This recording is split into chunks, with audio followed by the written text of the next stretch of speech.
এবং সবচেয়ে বড় করে যারা হয়তো আসতে পারেননি, বাড়ির বাইরে থেকেও আমাদেরকে সমর্থন করেছেন। কারণ পুরো পথটা আসার সময় অনেকে আমাদের হাত তুলে সমর্থন করছেন, অনেকে আমাদের ইশারা করছেন। তাহলে এই সমস্ত মানুষ প্রত্যক্ষ এবং পরোক্ষ। প্রিয় দর্শক, আপনারা দেখছেন এসজি বাংলা নিউজ। চলে আসবো আজকে সবথেকে গুরুত্বপূর্ণ একটি খবরে। রেলের পক্ষে সর্বসাধারণের মিছিল। বিষ্ণুপুর তারকেশ্বরের রেলের কাজ নিয়ে সমস্যার জন্য সাধারণ মানুষ মিছিলে নেমেছেন আজ। বর্তমান সময়ে পরিবহন ব্যবস্থা একটি দেশের উন্নতির মূল চাবিকাঠি হিসেবে বিবেচিত হয়। বিভিন্ন অঞ্চলে রেল যোগাযোগ ব্যবস্থার উন্নয়নে সরকারের উদ্যোগ দেখা গেলেও কিছু প্রকল্পের কাজ বিলম্বিত হওয়ায় স্থানীয় জনগণদের মধ্যে ক্ষোভ ও হতাশার সৃষ্টি হয়েছে। তারকেশ্বর বিষ্ণুপুর রেল লাইনের কাজ সম্পূর্ণ না হওয়া এবং নির্দিষ্ট সময়ের মধ্যে রেল সুবিধা চালু না হওয়া এর অন্যতম উদাহরণ। এই প্রেক্ষাপটে তারকেশ্বর বিষ্ণুপুর রেল লাইন নিয়ে সাধারণ মানুষের পক্ষ থেকে একটি শান্তিপূর্ণ মিছিলের আয়োজন করা হয়েছিল, যা কামারপুকুর চটি থেকে শুরু হয়। এই মিছিলের মূলত দুটো উদ্দেশ্য ছিল। এক, তারকেশ্বর বিষ্ণুপুর রেল লাইনের কাজ দ্রুত সম্পূর্ণ করা। দীর্ঘদিন ধরে রেল লাইনের কাজ চললেও তা এখনও সম্পূর্ণ হয়নি। কামারপুকুর, জয়রামবাটি সহ বিভিন্ন এলাকার জনগণ প্রতিদিন যাতায়াতের সমস্যায় পড়ছেন। এই মিছিলের মাধ্যমে স্থানীয় জনগণ সরকারের দৃষ্টি আকর্ষণ করতে চায় যাতে তারা দ্রুত এই কাজ সম্পূর্ণ করেন। আর ২ নম্বর উদ্দেশ্য হলো ২০২৫ সালের মধ্যে রেল সুবিধা চালু করা। স্থানীয় জনগণের আশা ২০২৫ সালের মধ্যে তাদেরকে রেল যোগাযোগের সুবিধা প্রদান করা হবে। রেল চালু হলে বিভিন্ন অঞ্চলের জনগণ সহজে ও দ্রুত যাতায়াত করতে পারবেন, যা তাদের অর্থনৈতিক এবং সামাজিক জীবনে ইতিবাচক প্রভাব ফেলবে বলে মনে করা হচ্ছে। এই মিছিল সর্বসাধারণের জন্য অরাজনৈতিক এবং শান্তিপূর্ণ ছিল। এটি কোনো রাজনৈতিক দলের সাথে সম্পর্কিত নয় এবং এর মূল লক্ষ্য জনগণের স্বার্থ রক্ষা করা। এই মিছিলটি সম্পূর্ণভাবে অরাজনৈতিক এবং শান্তিপূর্ণ মিছিল। মিছিলে কোনো রাজনৈতিক স্লোগান, রাজনৈতিক দলের পতাকা আনা যাবে না, এমনটাই নিয়ম নিয়ে চলেছে এই মিছিল। এর মাধ্যমে সাধারণ জনগণ তাদের দাবিগুলো শান্তিপূর্ণভাবে উপস্থাপন করতে পেরেছেন। মিছিলে অংশগ্রহণকারীরা কারো উদ্দেশ্যে কোনো কটূক্তি করতে পারবেন না। মিছিলে কোনো রকম বিশৃঙ্খলা সৃষ্টি করার চেষ্টা করলে আইনানুগ ব্যবস্থা নেওয়া হবে। এটি নিশ্চিত করতে মিছিলে নিরাপত্তা ব্যবস্থাও গ্রহণ করা হয়েছিল। এই নিয়মগুলোকে মাথায় রেখেই চলেছে মিছিল। মিছিলে অংশগ্রহণকারীরা শুধুমাত্র রেল চালুর সপক্ষে প্ল্যাকার্ড এবং ব্যানার বানিয়ে নিয়ে এসেছিলেন। অন্য কোনো ধরনের ব্যানার আনা নিষিদ্ধ ছিল। মিছিলটি রেল চলাচলের সুবিধা পাওয়ার দাবিতে স্থানীয় জনগণের একটি যুক্তিপূর্ণ যৌক্তিক আন্দোলন ছিল। এটি স্থানীয় জনগণের ভোগান্তি এবং তাদের চাহিদার প্রতিফলন ঘটায়। যদি এই মিছিল সফল হয় তবে এটি সরকারের কাছে একটি গুরুত্বপূর্ণ বার্তা প্রেরণ করবে। জনগণ তাদের প্রাপ্য সুবিধা চাইতে এবং তাদের সমস্যার সমাধান চাইতে সক্ষম বলে আপাতত ধরে নেওয়া হচ্ছে। মিছিলটি সফলভাবে সম্পন্ন হয়েছে, ফলে মনে করা হচ্ছে তারকেশ্বর বিষ্ণুপুর রেললাইন প্রকল্পের কাজ দ্রুত সম্পূর্ণ করা হবে। সরকারের কাছে এই বার্তা পৌঁছচ্ছে জনগণ তাদের সমস্যাগুলো নিয়ে সচেতন এবং তাদের দাবিগুলো যৌক্তিক। এছাড়াও এই মিছিলের মাধ্যমে অন্যান্য বিলম্বিত রেল প্রকল্পগুলো ত্বরান্বিত হতে পারে। রেলের পক্ষে সর্বসাধারণের মিছিল একটি শান্তিপূর্ণ এবং অরাজনৈতিক আন্দোলন, যা তারকেশ্বর বিষ্ণুপুর রেল লাইনের কাজ দ্রুত সম্পূর্ণ এবং ২০২৫ সালের মধ্যে রেলের সুবিধা চালুর দাবিতে সংগঠিত হয়েছিল। এই মিছিলের সাফল্যের পর কবে থেকে শুরু হচ্ছে বিষ্ণুপুর তারকেশ্বর রেল লাইনের কাজ এবং কবে এই সমস্যার সমাধান হবে সেই দিকেই তাকিয়ে সাধারণ মানুষ। জয়পুর থেকে এখানে এসেছেন কেবলমাত্র আমাদের শক্তিকে সমর্থন জানানোর জন্য। তাকে প্রণাম, তাকে শ্রদ্ধা এবং পুলিশ এবং কৃতজ্ঞতা। আপনি যদি আসতে পারেন আগামী দিনে আরো বেশি সংখ্যা। আমি আজ প্রায় 10 বছর ধরে 2014 বছর ধরে বিষ্ণুপুর থেকে রেল লাইনটা কার্যকরী হয়েছে, চালু হয়েছে, নিয়মিতভাবে আসে সেটি ময়নাপুর পর্যন্ত। অর্থাৎ ময়নাপুর বা আসল করেছেন, মেরুভূমে গেছেন, অনেক অবদান আছে এবং তিনিও এখানে আসতে সমর্থ করবেন। কিন্তু একটি কত বড় সহায়ক, তার ভবিষ্যতে আমাদের প্রজন্মের পরবর্তী মানুষ জানবে, বুঝবে এবং তাদের অনেক উন্নতি হবে।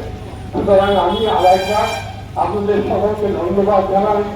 আমি এই বয়সে আশা করব আপনারা দুরন্ত আন্দোলন যে আয়োজন তারা এখনো প্রজেক্টটা শেষ হলো না। মানুষ ধৈর্যের শেষ সীমায় চলে এসেছে। আজ 11 বছর ধরে 12 বছর ধরে দোকানের লাইন থমকে আছে। আগে আমরা শুনেছিলাম যে কোন কোর্ট কেসের জন্য লাইনটা আটকে আছে, কিন্তু এখন রেলকে আরটিআই করে জানা গেছে যে কোনো কোর্ট কেস নাই। তাহলে আর অপেক্ষা কিসে? কোথায় বাধা আসছে ফলে রেল লাইনটা করতে? অবিলম্বে এই রেলপথটা তৈরি হওয়া দরকার। এটা খুব অত্যন্ত প্রয়োজনীয় একটা প্রকল্প। আর আমি ধন্যবাদ জানাতে চাই এই কামারপুকুরের এই পক্ষ এই যে প্ল্যাটফর্মটা তৈরি করেছে, একটা মহৎ মিছিল। এই মিছিলের যারা উদ্যোক্তা এবং অগণিত মানুষ এই আজকে দুর্যোগপূর্ণ আবহাওয়া উপেক্ষা করে বৃষ্টিতে ভিজে আপনারা শুধুমাত্র রেল চাই এই দাবিকে সমর্থন জানানোর জন্য আপনারা একত্রিত হয়েছেন। আপনাদেরকে আমি মন থেকে, অন্তরের অন্তঃস্থল থেকে ধন্যবাদ, কর্নিশ এবং কৃতজ্ঞতা জানাচ্ছি। আজকে যারা জড়ো হয়েছেন এবং এই মাইকের আওয়াজ যত দূর পর্যন্ত যাচ্ছে, প্রত্যেকে এই কাজে সমর্থন করছেন, আমাদের সাহস যোগাচ্ছেন, এই বিশ্বাস আমাদের প্রত্যেকের আছে। আপনারা জানেন তারকেশ্বর বিষ্ণুপুর রেলপথের যে আনুষ্ঠানিকভাবে লোকসভায় 2000 সালে অটল বিহারী বাজপেয়ী প্রধানমন্ত্রী থাকাকালীন এবং বর্তমান মুখ্যমন্ত্রী মাননীয়া মমতা ব্যানার্জি রেলমন্ত্রী থাকাকালীন অনুমোদিত হয়েছিল, কিন্তু দীর্ঘ 25 বছর অতিক্রান্ত এখনো সম্পূর্ণ রেলপথ চালু হয়নি।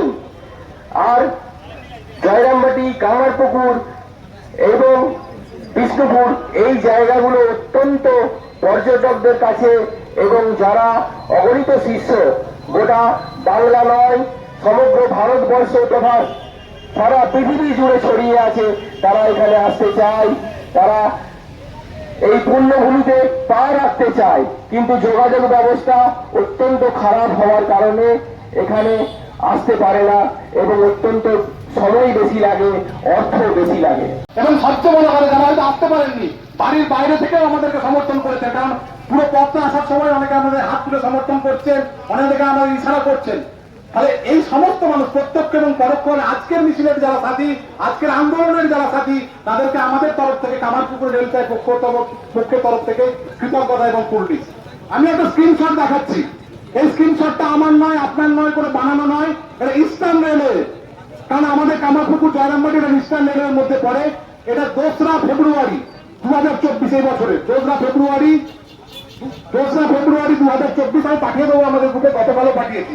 2রা ফেব্রুয়ারি 2024 আমাদের অনেক কনফিউশন আছে, অনিশ্চয়তা আছে, যেখানে বলছে যে এই আন্দোলন চলছে, ওই আন্দোলন চলছে, যেখানে রেল নিজে বলছে বিষ্ণুপুর থেকে জয়রামবাটি, বিষ্ণুপুর থেকে তারকেশ্বর 82.47, প্রায় 82 বা 82.5 কিলোমিটার, যেখানে মাত্র 950 মিটার রেলের ট্র্যাক খেলা বাকি, মানে রেল লাইন তৈরির কাজ বাকি। সেখানে একটা ভাড়াদিঘির একটা সমস্যা আছে। আমরা ভাড়াদিঘির মানুষের বিপক্ষে নয়, কিন্তু আমরা রেল চায়ের পক্ষে। ভাড়াদিঘির মানুষের সমস্যার সমাধান হোক, কিন্তু অবশ্যই কামারপুকুর এবং জয়রামবাটিতে রেল এসে পৌঁছাক। কারণ কামারপুকুর এবং জয়রামবাটি স্টেশনে যখন রেল আসবে, সেখানে পর্যটনের বিকাশ হবে। পর্যটনের বিকাশ হলে রেল নিজে তার ইস্টার্ন রেলওয়ে সাইটে বলছে সোশিও ইকোনমিক ডেভেলপমেন্ট, মানে হচ্ছে অর্থনৈতিক উন্নতি হবে এবং সামাজিক উন্নতি হতে হবে। কিভাবে সেটা হতে পারে? বহু মানুষ যখন রেলে চেপে আসবেন, স্বাভাবিক কারণে আমাদের টোটো এবং অটোর সংখ্যা বাড়বে, তাদের আয় বা রুটির একটা জায়গা তৈরি হবে, বিকল্প কর্মসংস্থান হকারির তৈরি হবে, এখানে ব্যবসায়ীরা উপকৃত হবেন যদি এই পর্যটন কেন্দ্রের বিকাশ হয়। এখান থেকে আমাদের এই কৃষি প্রধান এলাকা, আমাদের এই গ্রামীণ এলাকা, এখানকার মানুষ তাদের ফসল পাঠানোর জন্য তারকেশ্বর বা আরামবাগে মিনিমাম যেতে হয়। স্বাভাবিক কারণে যখন প্যাসেঞ্জার ট্রেন চলবে, মালগাড়ি চলবে, লোকাল ট্রেন চলবে, আমরা এখানে যে সমস্ত ব্যবসায়ী কৃষিজাত, কারণ কৃষি পরিবারের থেকে আমরা বিলং করি অধিকাংশই, কৃষিজাত পণ্য অন্য জায়গায় পাঠাবেন ব্যবসায়ের কাছে, তারা হয়তো এখানেই র্যাক পেয়ে যাবেন, এখান থেকে পাঠাতে পারবেন। অতএব আবার কিছু সংখ্যক ছেলে যারা কলকাতায় বিভিন্ন ইনস্টিটিউশনে হয়তো স্নাতক বা স্নাতকোত্তর করতে যায়, তাদেরকে যেমন টিকেসিটা বললেন, এখান থেকে আমরা 30 টাকা 35 টাকায় গোঘাট বা আরামবাগ যাচ্ছি, তারপরে আমাদের 20 টাকা ভাড়া। ফলে অর্থনৈতিক ভাবে আমরা যেমন উপকৃত হবে, তেমন আরো দ্রুততার সঙ্গে আমাদের রাজধানী কলকাতা আরো নিকটতর হবে। এমনকি এখান থেকে বিষ্ণুপুর যাওয়ার সময় আমাদের গাড়ি ভাড়া করতে হয়, সেটা হয়তো আগামী দিনে করতে হবে না, 5 টাকা বা 10 টাকা ভাড়ায় আমরা পৌঁছে যাব। অতএব আমাদের এই দাবি, যেখানে আমরা চাই, আমরা কারো বিপক্ষে নয়, কিন্তু আমরা রেলের পক্ষে। রেল কামারপুকুরে আসুক, রেল জয়রামবাটিতে আসুক, এবং হাওড়া থেকে শুরু করে বিষ্ণুপুর, তার ফলে যে বিষ্ণুপুর বা হাওড়া থেকে আমরা ভিন্ন রাজ্যেও যেতে পারি এইভাবে যোগাযোগের মাধ্যমে। ফলে কামারপুকুর রেল মানচিত্রে যখন উঠে আসবে, কামারপুকুর এবং আশপাশের যারা মানুষ আছেন, হাজিপুর, টাঙ্গাই থেকে শুরু করে বদনগঞ্জ, জয়রামবাটি যারা মানুষ আছেন, তারাও একইভাবে উপকৃত হবেন। অর্থাৎ এই প্রয়োজনটা আপনার সকলের। আমি কিছু কথা বলবো, কারণ এই পরবর্তী মুভমেন্ট নিয়ে অনেকেই জানতে চাইছিলেন। আমরা আজকে আমরা মিছিল করবো, আগামী মিছিল করেছি, আগামী দিনে আরো বেশি সংখ্যক মানুষ আসবেন, তখন আমরা হয়তো কামারপুকুর স্টেশন থেকে গোঘাট স্টেশন অব্দি আমরা মিছিল করবো। এবং এছাড়াও আমরা দুটো ব্লকে যে ডেভেলপমেন্ট অফিসার আছে বা বিডিও সাহেব আছেন, তাদেরকে আমরা ডেপুটেশন দেবো। কারণ হাওড়াদিঘিটা একটা জায়গায় পড়ে, একটা ব্লকে পড়ে, এবং কামারপুকুর স্টেশন আর ভিন্ন জায়গায় পড়ে। এবং দল মত নির্বিশেষে আমরা জনপ্রতিনিধি যারা আছেন তাদেরকে আবার যাবো তাদের কাছে, যাতে তারা বিধানসভায় বা লোকসভায় বা মন্ত্রীর কাছে বা আমাদের স্থানীয় প্রশাসনের কাছে এই বিষয়টা তুলে ধরতে পারেন। কারণ দিনের শেষে এই বর্ষার আধার নয়, রেলের আধার নয়, রেলের আলো আসুক, রেলের শব্দ আসুক, রেলের শব্দে আমাদের ঘুম ভাঙুক, যে বিভিন্ন মানুষ হকারি করুন, তাতে অর্থনৈতিক চঞ্চলতা বাড়বে, অর্থনৈতিক বিকাশ হবে। আগামী দিনে আমাদের যে গ্রুপ আছে, অনেকে হয়তো অ্যাড হননি, কিন্তু একটা সোশ্যাল প্ল্যাটফর্ম দরকার, কারণ আপনাদের সঙ্গে রেগুলার বেশি দেখা হয় না আমাদের বা কথা হয় না। সেই গ্রুপে আমরা নিয়মিত আমাদের পরবর্তী ভাবনা জানাবো। কিন্তু আমরা চাই আপনারা সকলে মিলে আসুন, হয়তো সরাসরি আসতে পারবেন না, পরোক্ষভাবে আসুন, কিন্তু একজোট হয়ে যখন লড়াই করব, একতাই বল যখন আমাদের হবে, তখন রেল নিশ্চয়ই আসবে। আমি এই বলে সকলকে আমাদের তরফ থেকে কৃতজ্ঞতা এবং ধন্যবাদ জ্ঞাপন করে কিছু স্লোগান দেবো, তারপর আমাদের এই আজকের মিছিলে আনুষ্ঠানিক সমাপ্তি ঘোষণা করব।